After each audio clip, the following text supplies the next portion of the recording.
C'est l'heure où l'arc-en-ciel se lève sur Canal M, épisode 50.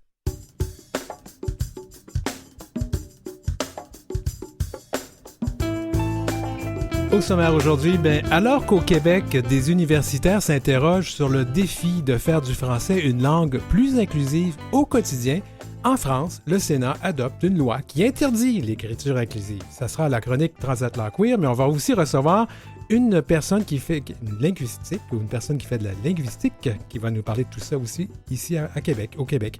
Le dating à l'ère des applications mobiles, l'impact des Grindr et Scruff de ce monde sur nos communautés. Et puis comment se vit la diversité sexuelle et de genre dans le monde à la chronique en toute fluidité. L'heure où l'arc-en-ciel se lève en ce 13 novembre 2023, nous vivons très bien notre diversité. Merci beaucoup.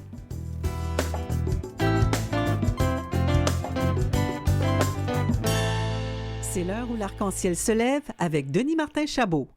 Eh bien voilà, oui, c'est notre 50e émission, hein? Le temps passe vite, puis on est très content de continuer à faire ce que nous faisons parce que c'est important, pas seulement pour les communautés LGBTQIA+, mais pour le monde en général.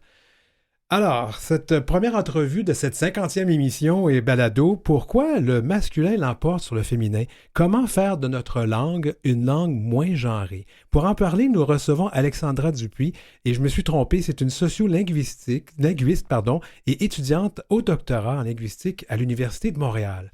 Son mémoire portait sur l'usage de l'écriture inclusive sur Twitter, et outre l'écriture inclusive, elle s'intéresse de manière plus générale au sexisme dans la langue, ainsi qu'aux violences basées sur le genre. Wow, Alexandra Dupuis, bienvenue à l'émission. Merci, Denis. Et on demande toujours à nos invités, quand ils arrivent ici pour la première fois, quel pronom et quels accords on utilise. Mon pronom, c'est elle et mes accords sont féminins. D'accord. D'abord, allons-y avec la question que je posais en début, en présentation. En français, on a cette espèce de règle qui dit que le masculin l'emporte sur le féminin. Pourquoi? En fait, l'historienne Éliane Viennot, elle raconte que au cours du 17e siècle, il y a plusieurs hommes qui se sont prononcés sur la langue. C'était à la même période où l'Académie française elle a été fondée. Donc, il y a plusieurs hommes qui étaient vraiment contre l'existence de mots féminins et même de l'accord de proximité. Donc, un des exemples que je peux donner pour l'accord de proximité, c'est « les étudiants et les étudiantes sont intelligentes ». C'était une formulation qu'on trouvait assez fréquemment avant le 17e siècle et par plusieurs interventions d'intellectuels des hommes, on a en fait supprimé ces usages dans la norme. Donc, c'est une décision tout à fait sexiste qui a été prise à un certain moment et qui a persisté jusqu'à maintenant. Exactement. Et qu'est-ce que ça dit, ça, de notre société? Ça dit en fait que la langue, elle n'est pas neutre. Ça nous dit qu'il y a plusieurs personnes qui peuvent prendre des décisions sur la langue qui sont motivées par certains agendas politiques, par exemple. Et surtout, ça nous dit que c'est aussi très légitime pour des personnes de demander à être nommées dans leur langue, puisqu'on a quand même légitimé le fait d'exclure des personnes dans la langue aussi. Bien, tout à fait. Donc, le masculin ne l'a pas toujours emporté sur le féminin, si je comprends bien. Non. Et depuis quand tout ça, ça a changé, là? Depuis le 17e siècle, oui. Comme Éliane Viennot le raconte, oui. Et ça fait en sorte que les femmes ont été invisibilisées par la langue. Oui, elles ont été invisibilisées dans la langue, autant en termes d'accords qu'en termes d'items lexicaux. On a l'histoire, par exemple, du mot « autrice oui. Qui a été documentée par la linguiste Aurore Evin, où, en fait, on a vu qu'il y a des hommes qui n'étaient pas d'accord avec le fait de voir des autrices dans leur milieu, donc qui ont décidé que ce n'était pas un mot qui était adéquat. Donc, on a imposé « auteur ». Puis, en même temps, ce que ça a fait, c'est que ça a eu un impact sur la présence des femmes dans le milieu de la littérature. Parce qu'ici, au Québec, il y a des gens qui préféraient qu'on dise « auteur ». Hein? Mais oui. Il me semble que on n'entend pas le féminin là-dedans. On l'entend pas. On parle souvent de féminisation ostentatoire, c'est-à-dire de la féminisation où on l'entend par le son et pas juste la féminisation qui est observable à la lecture. Par contre, moi, en tant que sociolinguiste, auteur ou autrice, je n'ai pas vraiment... j'ai pas de préférence. Pour moi, je pense que c'est important de respecter la manière dont les gens veulent être nommés. Alors, si une femme me dit « je veux être nommée comme étant une auteure ou comme une autrice », je vais respecter ce choix. Je fais juste un petit à côté, mais je me rappelle que lorsque Valérie Plante a été élue mairesse de Montréal, Anne Hidalgo, qui était à peu près au même moment élue maire de Montréal, Oui. maintenant elle utilise mairesse, Oui. mais pendant longtemps, elle refusait parce qu'on disait que ça diminuait le poste. Oui, il y a plusieurs arguments qui vont être mis de l'avant pour dire que la féminisation de certains mots, c'est quelque chose qui est inadéquat, notamment le fait que ça va faire perdre du prestige au nom de métier. À mon avis, ça, c'est un argument qui est très sexiste. Mais il y a aussi le fait qu'en France, autrefois, les formes féminisées indiquaient en fait la femme de. Donc, la mairesse, c'était la femme du maire. Oui. Par contre, on voit que dans l'usage, la compréhension générale, elle n'est plus celle qu'elle était avant. Donc, la compréhension qu'on a de la langue, elle a évolué avec le temps, donc les usages aussi évoluent avec le temps. Oui, parce qu'on pourrait peut-être dire que le conjoint de Mme Plante, c'est Monsieur le maire. Oui. Alors, qui peut prendre les décisions sur ce qui est ou ce qui devrait être ce lieu de pouvoir qu'est notre langue? Donc, généralement, quand on parle d'aménagement linguistique, on va parler de deux types d'aménagement linguistique. Donc, tout d'abord, il y a ce qu'on appelle l'aménagement du haut vers le bas. Généralement, ça va être des institutions qui vont avoir des pouvoirs qui vont leur être donnés pour se prononcer sur la langue. Donc, ici au Québec, on a l'Office québécois de la langue française qui, dans la charte de la langue française, va avoir ce mandat clair. Alors qu'en France, l'Académie française, ce n'est pas dans son rôle de se prononcer sur la langue. Son rôle, en fait, c'est d'écrire un dictionnaire, c'était d'écrire une grammaire et une rhétorique, si je ne me trompe pas. Et parmi les ouvrages qui lui étaient demandés, le seul qui est encore publié, c'est le dictionnaire et il est obsolète la seconde où il est publié. On est rendu à la 9e édition, si je ne me trompe pas, depuis sa fondation au 17e siècle. Donc, ça prend beaucoup de temps pour écrire une édition de leur dictionnaire. Et il y a aussi ce qu'on appelle l'aménagement linguistique du bas vers le haut. Donc ça, c'est quand la communauté linguistique, elle, décide d'utiliser certaines formes qui vont devenir de plus en plus utilisées et éventuellement, les autorités langagières n'auront pas d'autre choix que de les reconnaître. C'est d'ailleurs le cas d'Autrice, qui initialement n'était pas reconnue par le QLF, puis qui, à travers le temps, a finalement eu cette légitimité institutionnelle. Il y a des mots qui ont fait leur entrée, et puis c'était un peu forcé de cette façon-là. Je peux penser au mot sécuritaire. Moi, dans mon jeune temps, c'était pas un mot français, et je l'entends en France maintenant. Oui, je pourrais pas me prononcer sur le mot sécuritaire, mais je trouve ça vraiment intéressant parce que moi, j'ai grandi avec ce mot qui était utilisé assez fréquemment dans des contextes aussi super formels. Alors, c'est quand même un très bel indicateur. En fait, c'est très intéressant à voir que dans ta situation, c'était quelque chose qui était un peu mal perçu, alors que dans la mienne, c'est devenu tout à fait normal. Donc, les mots peuvent être intégrés dans la norme à travers le temps, puis éventuellement, on s'en rend même plus compte que c'était un mot qui était mal vu initialement. En fait, là, je prêche un peu pour ma paroisse, mais je pense que le Québec a beaucoup créé des néologismes qui sont devenus usage courant, poudrerie, entre autres choses, qui est un mot absolument génial. Oui, l'Office québécois de la langue française fait preuve de beaucoup d'ingéniosité, notamment les mots valises, courriel, rançongiciel, tout plein de mots qui vont être proposés pour éviter d'avoir recours à des anglicismes intégraux. Bon, revenons. Personnes de nos communautés, ces personnes-là se réapproprient la langue pour exister. On peut parler notamment des personnes non binaires avec les néopronoms neutres comme « il ». Comment perçois-tu ce besoin d'exister en se nommant comme on le souhaite? Je crois que c'est tout à fait légitime dans le sens où si les hommes et les femmes ont des mots pour se nommer dans la langue, pourquoi ça serait différent avec des personnes non binaires? C'est sûr que c'est un changement dans la langue. Il y a des personnes qui vont résister, mais l'objectif derrière ces ajouts à la langue, derrière ces changements linguistiques, c'est d'inclure plus de personnes dans notre langue. Et pour moi, il n'y a rien de plus beau que d'inclure le plus de personnes dans notre communauté linguistique. C'est très triste de voir qu'il y a des personnes qui, à l'heure actuelle, sont même pas capables de se nommer dans leur langue maternelle. Ouais, c'est quand même important. Alors, pourquoi, toi, tu t'intéresses à ce sujet-là, toi qui es étudiante en linguistique? Pour moi, la discrimination linguistique, c'est quelque chose qui m'a toujours fascinée. Je me suis intéressée tant à la discrimination basée sur le genre, mais également aux appellations racistes. Et ça allait de soi d'utiliser mes outils de linguiste pour contribuer un peu à ma manière à documenter ça, à lui donner aussi de la légitimité, parce que très souvent, c'est un sujet qui fait débat, qui est très polarisant, et pourtant, ça ne devrait pas l'être, parce que lorsqu'il a été le cas de la situation de la féminisation des noms de métiers au Québec, il n'y a pas eu de scandale. Non. Ça a pris 1 an après la recommandation du Conseil du statut de la femme pour que l'Office québécois de la langue française décide de recommander la féminisation. Et là, en ce moment, avec les personnes non-binaires, on se retrouve dans une situation où on refuse catégoriquement de les inclure. Ouais. Alors, diverses autorités linguistiques, puisque tu en parles, tentent de rejeter cette inclusion des femmes et des personnes non-binaires dans la langue, mais en fait, la francophonie ou les francophones n'ont pas dit leur dernier mot, là. Non, il y a beaucoup de publications qui sont faites sur le sujet de la langue inclusive. Il y a beaucoup de guides qui sont créés pour donner des outils à la population, à la communauté linguistique pour pouvoir utiliser ces diverses formes. Alors non, je pense que le dernier mot n'a pas encore été dit. Alors, moi, je sais que tu as participé à l'élaboration d'une grammaire pour un français inclusif que j'ai d'ailleurs lu. Oui. Alors, pourquoi un ouvrage comme ça et pourquoi c'est important de le faire?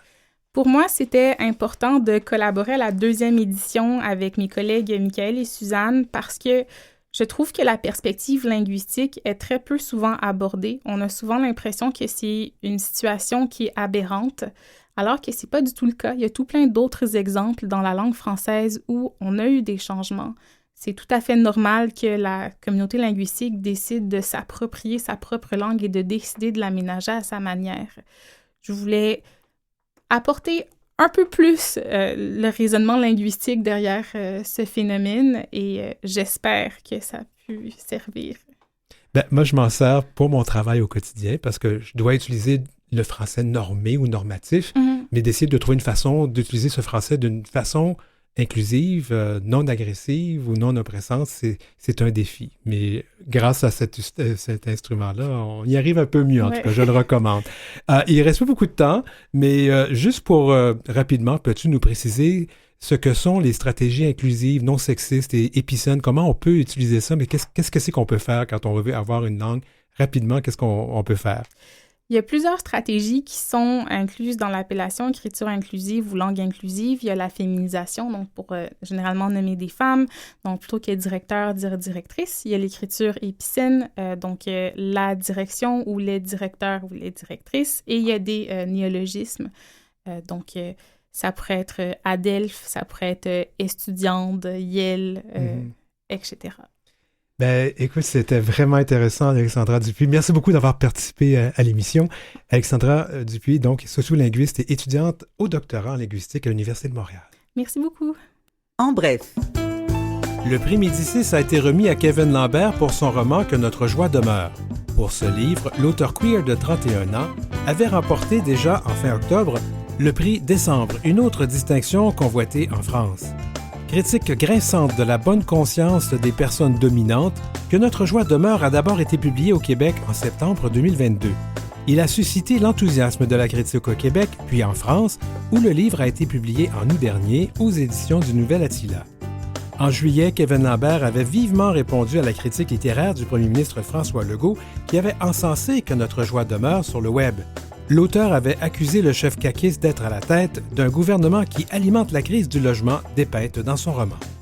Kevin Lambert est le 3e Québécois à être couronné du Médicis après Marie-Claire Blais en 1966 pour Une saison dans la vie d'Emmanuel, publié chez Grasset en France, et Dany Laferrière en 2009 pour L'énigme du retour, également chez Grasset. Kevin Lambert a été écarté en octobre de la course au prestigieux prix Goncourt. Source, Fugue. Vous écoutez L'heure où l'arc-en-ciel se lève avec Denis Martin Chabot. Transatlant Queer. Des nouvelles d'outre-mer avec Christophe Gérard. Allô, Christophe Gérard à Paris, comment ça va? Ça va bien, merci, et toi? Oui, ça va très bien. Alors, je sais qu'il est tard à Paris, mais c'est pas grave, on aime bien t'avoir en direct avec nous. Alors, on vient de parler là dans le segment précédent, je sais que tu l'as écouté puisque tu étais sur le Zoom. On a écouté donc une entrevue avec Alexandra Dupuis, qui est sociolinguiste et qui parlait justement de la langue inclusive. Et c'est un sujet que tu abordes à la chronique aujourd'hui parce que le Sénat français adopte un projet de loi visant à interdire l'écriture inclusive. Est-ce que le Parlement français peut faire quelque chose lui, pour protéger justement cette langue inclusive? Eh oui, en fait, ils peuvent intervenir dans tout ce qui est ce qu'on appelle les documents, puisque le champ légal du Parlement, de manière générale, c'est donc de bannir l'écriture inclusive dans tout ce qui est texte pour lequel le législateur demande un texte, un document en français. Donc ça peut être par exemple le cas de documents tels qu'un un mode d'emploi, un contrat de travail ou encore le règlement intérieur d'une société, d'une entreprise chez nous. Donc oui, ils ont un rôle à jouer.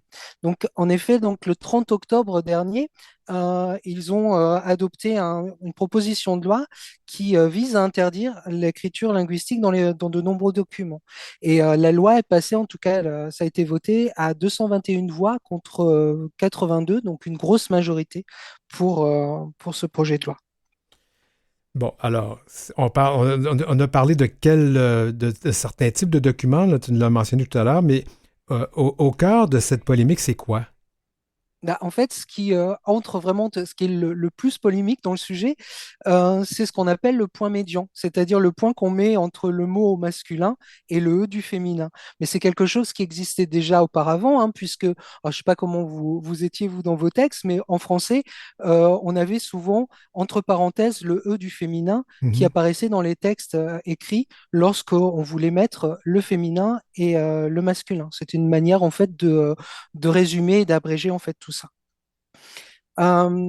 Donc, ce qu'il faut savoir, c'est que pour défendre son projet, Cédric Vial, qui est le rapporteur de la loi et qui est sénateur républicain, a déclaré qu'il s'agissait d'une contrainte supplémentaire qui exclut les personnes en situation de handicap, sans précision de quel handicap, ou encore d'illettrisme. Ce qu'il faut savoir, c'est qu'il y a une étude qui a été faite et une tribune qui a été publiée dans le journal Libération en 2021, où des chercheurs affirmaient qu'au contraire, toutes les recherches scientifiques qui avaient été faites sur le sujet ne prouvaient en aucun cas les affirmations du rapporteur de la loi. Ouais, je sais qu'ici au Québec, on a un certain problème avec le point médian ou le point ou la parenthèse. C'est pour les gens qui doivent utiliser une liseuse électronique, mais j'imagine qu'un jour, on va trouver une façon de mieux faire les choses, là. Mais voilà. Alors, pourtant, l'écriture inclusive, là, ça va plus loin justement que ce point médian, là.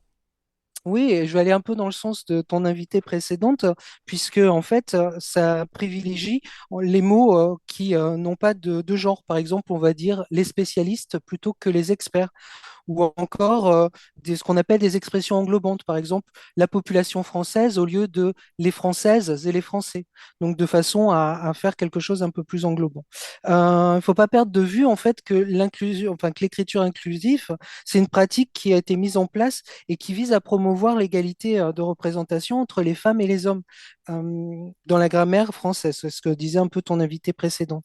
Donc elle est défendue par de nombreuses personnes, depuis de nombreuses années, par des personnes du courant féministe pour combattre les stéréotypes sexistes. Par contre, il y a d'autres personnes qui estiment qu'il s'agit là d'une atteinte à la langue française. Mais dans tout ça, là, est-ce que la langue française, c'est vraiment quelque chose de statique qui bouge pas, là? Bah, loin de là, on le sait tous, hein, le français est en constante évolution. On s'en rend compte, il suffit de regarder, en fait, chaque année dans les dictionnaires, il y a des nouveaux mots qui vont apparaître. La féminisation de certains métiers dont vous parliez précédemment, c'est le cas également. Et puis, il suffit de regarder la manière dont est pratiquée la langue française dans les différents pays de la francophonie pour s'en rendre compte aussi. Si on compare un Québécois qui va parler le français d'un Français, on a des expressions qui sont spécifiques et la langue évolue encore de manière constante. C'est ça qui est beau d'ailleurs. Euh, on peut s'interroger donc sur l'impact que va avoir cette loi sur la pratique du français. Alors, ce qui est évident, c'est que ça va avoir un effet sur tous les documents officiels. dont je parlais tout à l'heure. Par contre, il y a une linguiste qui s'appelle Claire Doquet qui dit ouais, que c'est difficile en fait d'imposer une façon de pratiquer le français et des habitudes dans la sphère privée. Et que pour elle, en fait, cette loi, c'est un leurre parce que ça n'a aucun impact sur la façon dont on pratique la langue. Et c'est ça finalement qui fait évoluer aussi le français. Et quand vous parliez tout à l'heure de non-binarité, je pense que c'est justement nous et la façon dont on pratique la langue qui va faire évoluer le français. Ah oui, on a une responsabilité comme Tout utilisateur à fait. public de la langue. On a une responsabilité de la faire évoluer aussi. Et on a aussi une obligation d'inclure tout le monde. Ça fait partie de notre travail. Alors, mais qu'est-ce Bien que sûr. cette loi... Mais est-ce que cette loi va vraiment être appliquée, là, Christophe? Ah ben, alors, pour qu'elle soit appliquée, concrètement, il faut qu'elle soit adoptée également par l'Assemblée nationale.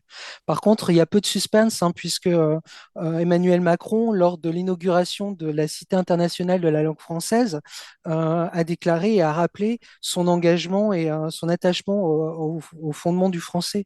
Donc, il est évident que les députés de la majorité, alliés aux députés de droite, vont adopter la loi et que par conséquent, il y a des fortes chances pour qu'elle soit votée et appliquée. Et Par surtout, contre, oui, surtout que M. Macron a aussi l'appui inconditionnel de son épouse qui s'est prononcée contre l'utilisation du IL. tout à fait. C'est une une professeure de français, hein, Ouais.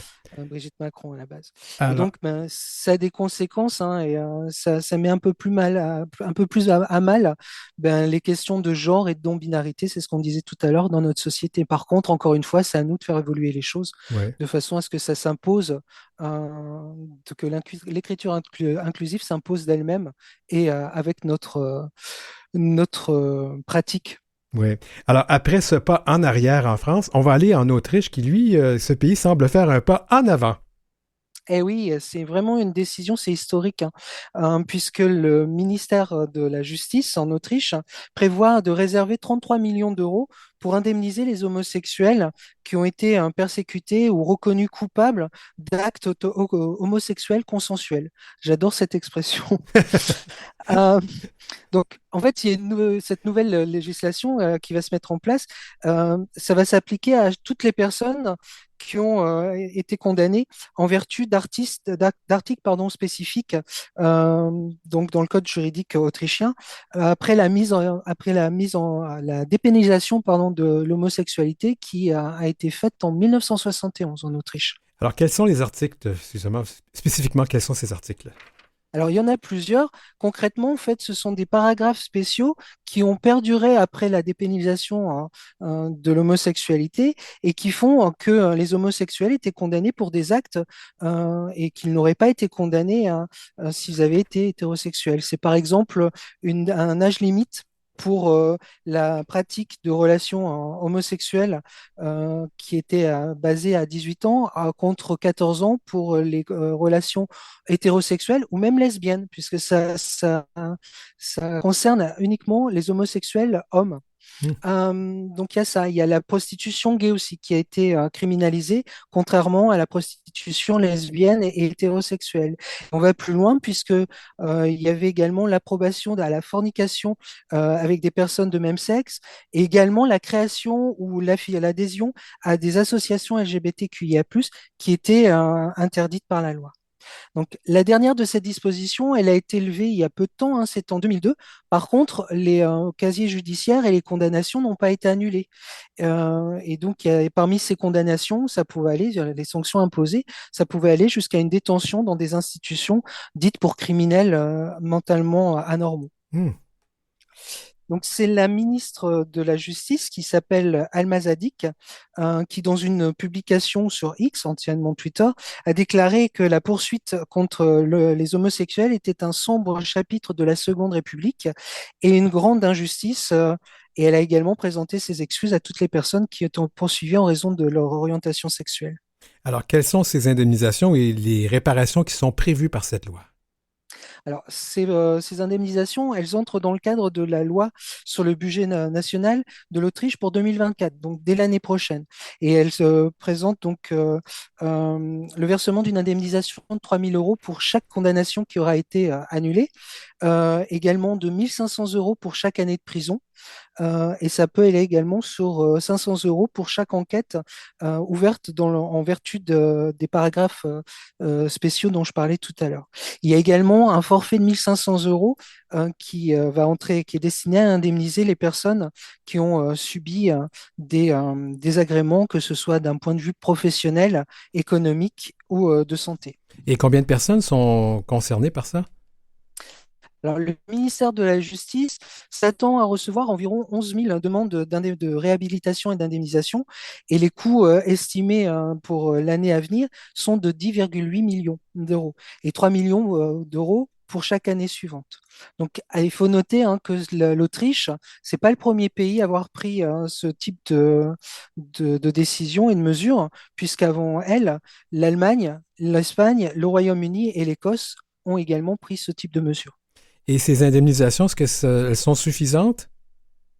Comme je disais, moi, je suis un peu optimiste de nature, donc il faut voir soit le verre à moitié plein, soit le verre à moitié vide. Moi, j'ai envie de dire, c'est quand même historique comme décision. Par contre, les associations LGBTQIA+, et de lutte de défense des droits de l'homme en Autriche considèrent que c'est qu'un pansement supplémentaire par rapport à une communauté qui est stigmatisée, confrontée à la discrimination depuis de nombreuses années.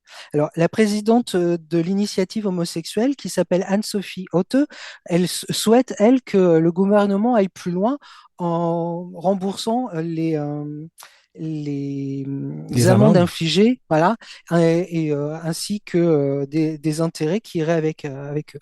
Par ailleurs, il y a une organisation de défense des droits LGBTQIA+, qu'on appelle le Recht Comité, qui estime que l'indemnisation envisagée par le gouvernement autrichien n'est pas assez et sous-estimée d'une certaine manière en comparaison avec les chiffres calculés et divulgués par la Cour européenne des droits de l'homme. Quoi qu'il en soit, comme je disais, cette décision va dans le bon sens. Et moi, ce que j'espère, mais du fond du cœur, c'est que d'autres pays prennent des mesures similaires, que ce soit en Europe, mais également dans le monde entier. Christophe Gérard, à Paris, merci beaucoup d'avoir été avec nous. On se reparle le mois prochain.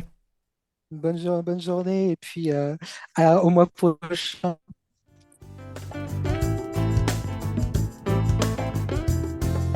Pour joindre l'équipe, écrivez-nous à heureciel@gmail.com. C'est heureciel en un seul mot et en minuscule, @gmail.com. Suivez Denis Martin Chabot sur Facebook ou Instagram à @dmchabotauteur. En deuxième partie, donc après cette petite pause, l'impact des applications de rencontres, les Grindr, Scruff, Squirt, Gay 411 de ce monde sur nos communautés queer. Et puis la diversité sexuelle et de genre dans le monde, c'est quoi le portrait? On en parle à la chronique en toute fluidité. Un site de rencontre du nom de Squirt. Squirt. Ben oui, Squirt.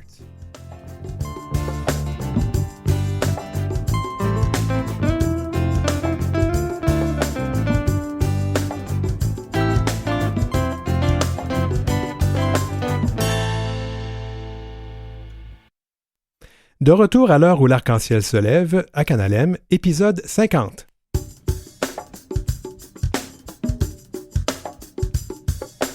Ben oui, l'épisode 50, déjà, ça passe vite.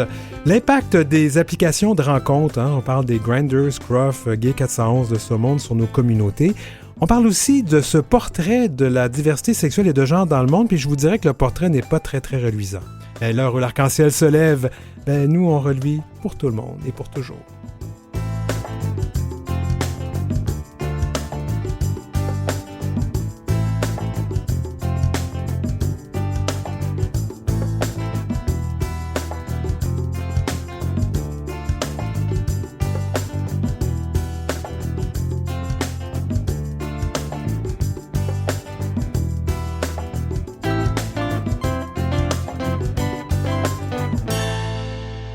Vous écoutez L'heure où l'arc-en-ciel se lève avec Denis Martin Chabot.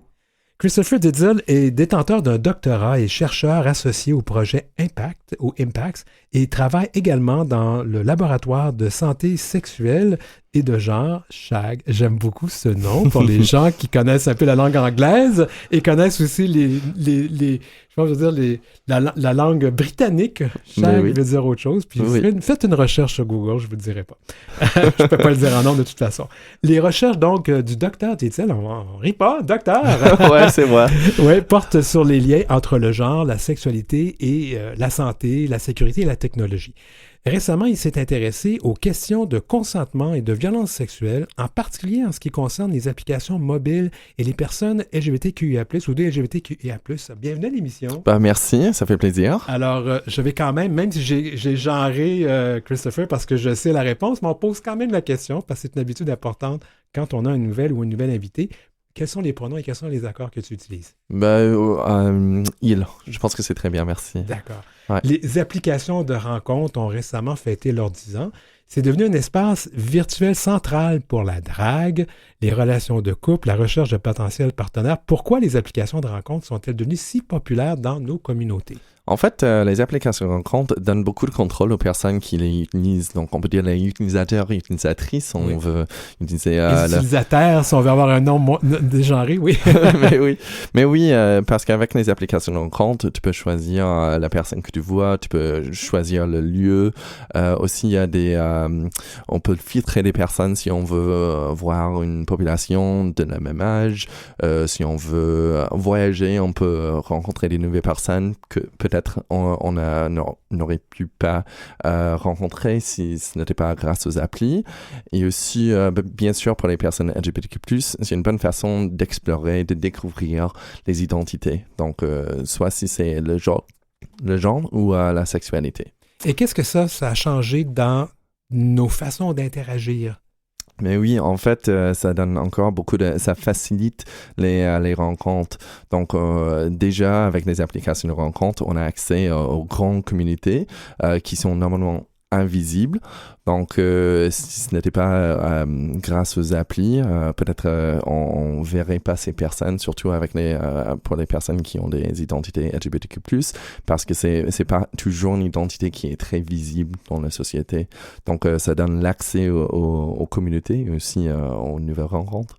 Donc ça, ce sont les bons côtés. Mais oui. Mais toi, tu te spécialises aussi en tant que chercheur sur les liens entre sexualité, santé et technologie, notamment sur les questions de consentement et de violence dans les applications mobiles utilisées par les personnes LGBTQIA+, ou j'ai toujours deux LGBTQIA+, parce qu'on va inclure quand même les personnes non-binaires, les personnes bispirituelles. Mon Dieu, je déparle. Alors pourquoi ça t'intéresse tant que ça?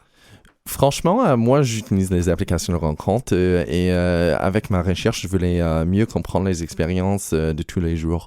Donc, en fait, l'inspiration pour ma recherche, c'était grâce à une conversation que j'ai eue avec quelques amis.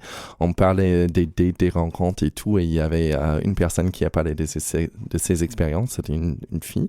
Elle a parlé de ses expériences en recevant les dick pics. Et moi, j'étais comme, comme tant qu'homme gay, qu'est-ce que ça change avec l'expérience? Est-ce que c'est consenti? Est-ce que c'est violent? Je voulais savoir si ça a changé l'expérience à cause de mon identité.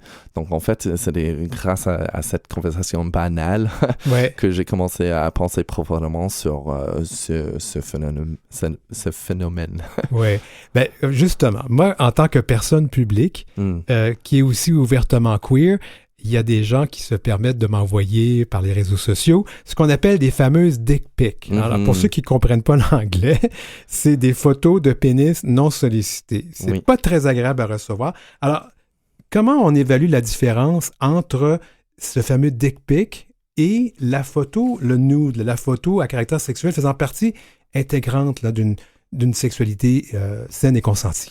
En fait, il y a trois grandes différences. Premièrement, c'est sûr que si on parle d'une dick pic, c'est une photo d'un pénis.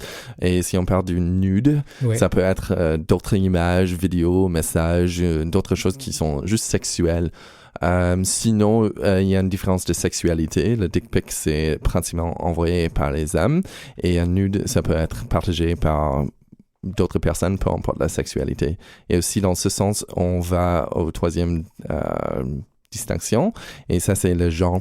Souvent, c'est un homme qui envoie un dick pic, mais ça peut être n'importe qui partage les photos intimes. Alors, s'il n'y a pas de consentement, c'est une agression. Mais oui, exactement. Donc voilà, ça c'est une grande différence entre les deux, c'est le consentement. Parce que le dick pic, c'est non sollicité, mais les autres, ça peut être partagé dans une façon consentie. Alors, les applications en ligne, là, ça peut aussi ouvrir la porte à ce qu'on appelle la prolifération de la violence, l'intimidation, la fétichisation, voire racisme sexuel. Ouais. Est-ce qu'on constate qu'il y a eu une augmentation de la banalisation de cette violence avec les applications? C'est une très bonne question et en fait, c'est ce que je fais avec ma recherche actuelle. Je vais lancer une étude pour voir à quel point ça touche la vie quotidienne des personnes LGBTQ+, autour le Canada. Donc, j'aimerais savoir à quel point c'est vraiment une augmentation de violence et ou si c'est quelque chose qui est juste normal, on va dire, dans nos jours. Ce n'est pas dire que c'est normal dans le sens que c'est bon de partager de ce type de photos ou de faire la violence contre notre personne. Mais oui, comme tu as déjà remarqué, je pense que on voit la banalisation de ce type d'expérience parce que même si tout le monde le fait, c'est pas dire que c'est une bonne chose ou que ça ne... En fait, ça fait mal aux personnes. Donc, oui, la banalisation, je pense que ça augmente avec le temps, avec les technologies. Dans les descriptions de profils en ligne. Parce que Oui. moi aussi, je suis sur ces applications. Alors, il y a des choses qu'on voit, c'est no fat, in shape only, pas de gros, des gens en forme, musclés, no Asian, je vois ça très régulièrement, masque for masque, en masculin pour masculin. Il n'y a pas quelque chose là-dedans on n'est pas en train de se rendre à la limite de ce qu'on pourrait appeler de la discrimination, du racisme, mais même des violences, là, parce qu'on fait du body shaming. Alors, pour ceux qui veulent avoir la description en français, c'est carrément de faire croire à quelqu'un que ce que tu as de l'air, c'est honteux. Hein? Mm-hmm. Oui, exactement. C'est un type de violence parce que en fait, on exclut une catégorie de personnes à cause des caractéristiques. Donc, c'est la discrimination contre ce type de personnes. Peu importe si c'est l'âge, si le physique, c'est la sexualité, peu importe. Donc oui, comme tu as remarqué, on le voit souvent dans les profils. Il y a des gens qui mettent ça parce qu'ils veulent juste parler aux personnes qui les intéressent.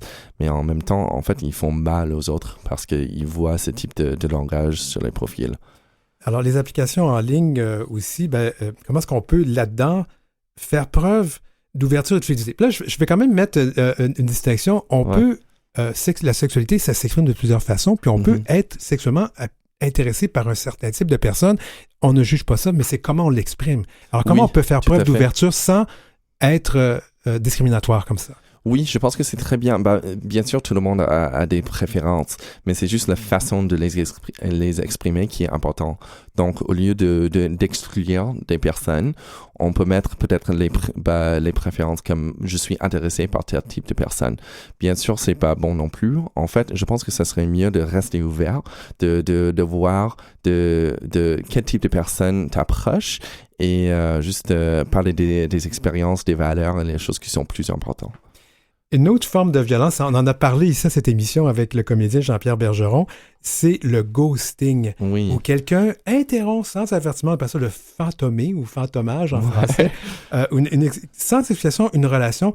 Et c'est violent. Puis comment on évalue ou on estime cette violence-là, ou l'impact de cette violence-là? Mais oui, ça peut avoir plusieurs impacts sur l'estime de soi, en fait, ça peut avoir un impact sur les relations entre les personnes, ça peut avoir un impact aussi sur la mentalité, sur la santé mentale, pardon. Oui. Donc en fait, si on disparaît, on ne sait pas à quel point on fait confiance aux autres personnes aussi. Donc ça peut avoir plusieurs impacts.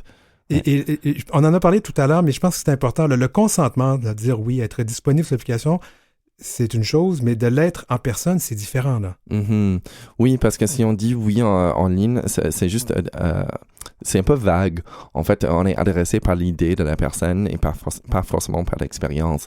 Mais dès que tu es là en personne, en oui, ça peut avoir plus ça peut peser plus parce que tu es déjà là en personne. Ouais. La prochaine personne qui va être à l'émission, c'est quelque chose qu'elle dit souvent, le consentement, c'est quelque chose qui se donne, mais qui peut se retirer à tout moment. Oui. On a eu l'occasion de t'entendre dans le cadre d'une soirée de discussion Confession nocturne au Centre Phi. Là, pour les éditeurs qui n'étaient pas là, comment ça s'est passé? C'était vraiment une belle expérience. J'ai eu le privilège de parler avec une humoriste et aussi une sexologue. Donc, on a parlé des problèmes en ligne, on a parlé du dating, on a parlé aussi de la violence des communautés diverses. Donc, c'était vraiment une belle expérience et j'encourage tout le monde d'aller sur le club Sexu, qui est l'organisme, c'est un studio qui était genre... En fait, ils ont organisé l'événement. Donc, oui, puis je rappelle aux gens qu'il y a une campagne qui a été faite par Réseau, un organisme sur la santé sexuelle des hommes LGBT, donc gays, bisexuels, trans, ou ARSA, là, les hommes qui ont des rapports sexuels ou amoureux avec d'autres hommes. Et justement, le consentement, c'est quelque chose qui est parfois difficile à faire comprendre aux hommes. Ouais. En fait, j'ai fait partie de la campagne. En fait, j'ai travaillé avec Réseau pour parler de... Ouais. Alors, au Centre Phi, allez donc voir Entre adultes consentants. Ça se déroule jusqu'au 7 janvier 2024. Exposition Sexe, désir et data. Une exposition immersive qui explore les liens entre sexualité, virtualité et technologie. Merci, Christopher Diesel. Merci beaucoup. Alors, Christopher Diesel, qui est détenteur d'un doctorat et chercheur associé au projet Impact, il travaille également dans le laboratoire de santé sexuelle et de genre, SHAG.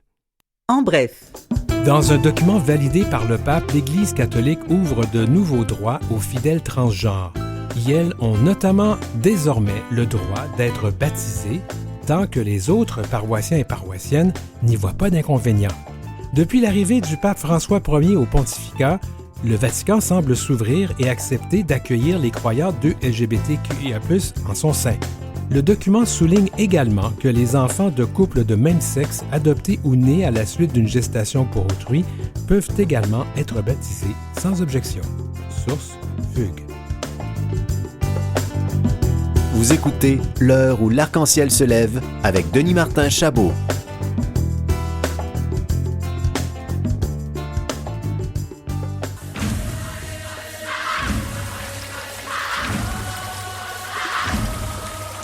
En toute fluidité.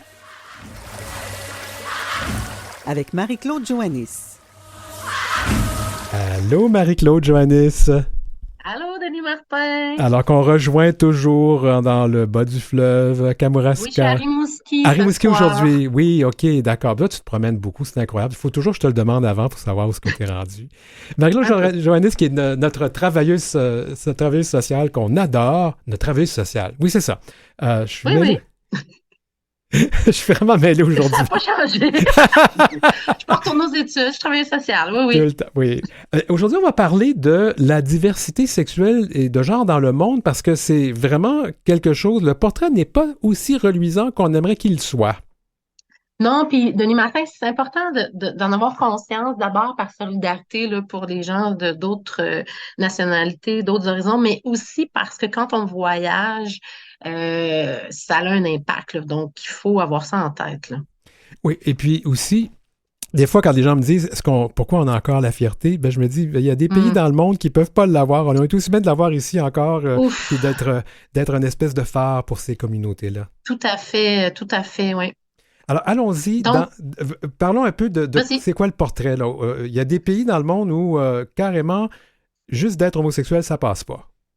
Bon, d'abord, si on parle là, au niveau mondial, donc dans 69 pays, sur 193 pays dans le monde, là, l'homosexualité est interdite. OK? Donc, on est quand même là, c'est quand même beaucoup, énorme. Donc, moi, je les ai classés un peu, là, je suis allée donc, par région, là, pour qu'on fasse un peu un topo.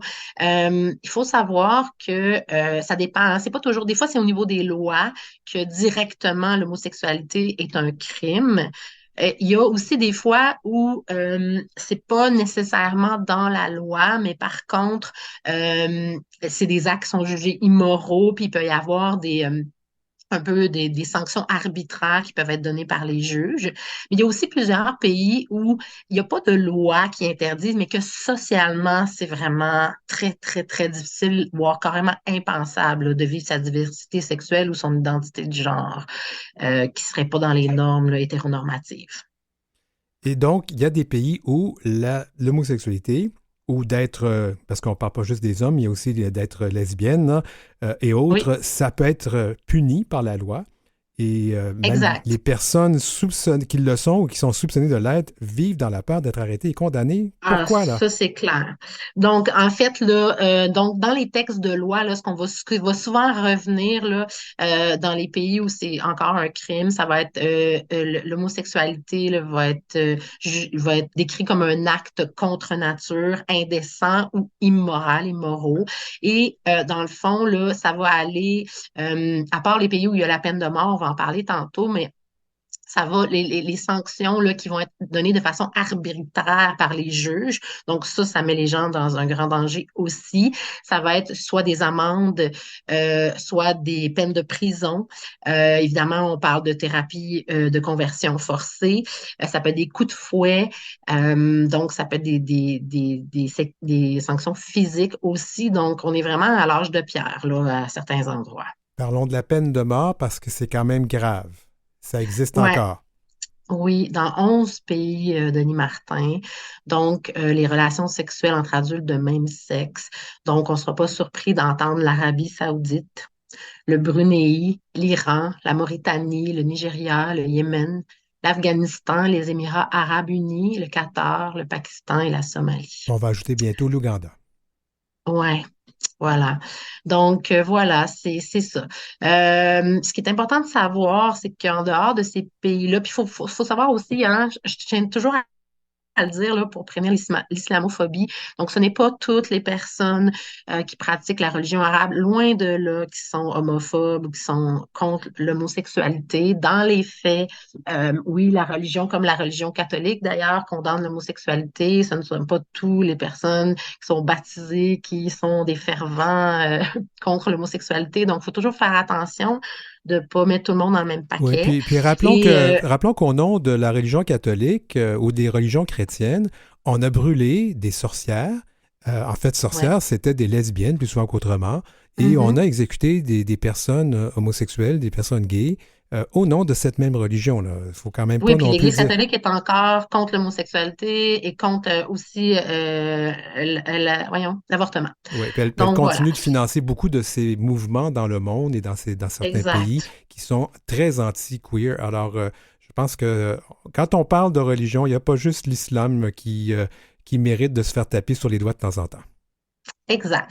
Donc, si on parle là, des pays plus occidentaux, donc l'Europe, l'Amérique du Nord et l'Amérique latine, donc dans presque tous les pays, les lois interdisant l'homosexualité ont été abolies. Il reste seulement en Amérique latine neuf États insulaires là, des Caraïbes sur 33 là, pays en Amérique latine qui ont encore des lois là, contre l'homosexualité.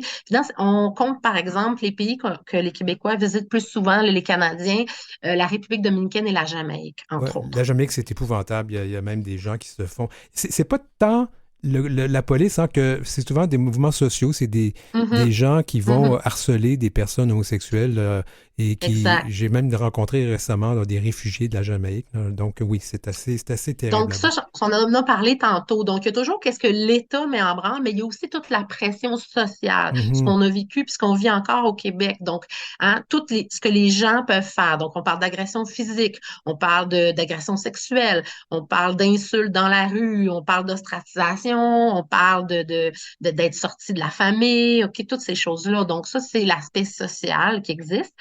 Euh, donc, les États-Unis, je vais y revenir tantôt parce que c'est un cas un petit peu à part. C'est un cas. Euh, ouais, c'est ça. Mais on va y aller avec l'Afrique. Oui. Donc, l'Afrique, donc, il y a certains pays qui n'ont jamais pénalisé l'homosexualité, comme la Côte d'Ivoire, par exemple. Il y en a qui viennent juste d'abolir l'abolition là, de l'homosexualité, comme le Gabon, l'Angola. Donc, en Afrique, là, il y a 54 pays. Il y en a encore 32 qui interdisent l'homosexualité. Donc, c'est énorme pour les Africains, les Africaines, les personnes non-binaires aussi qui viennent d'Afrique.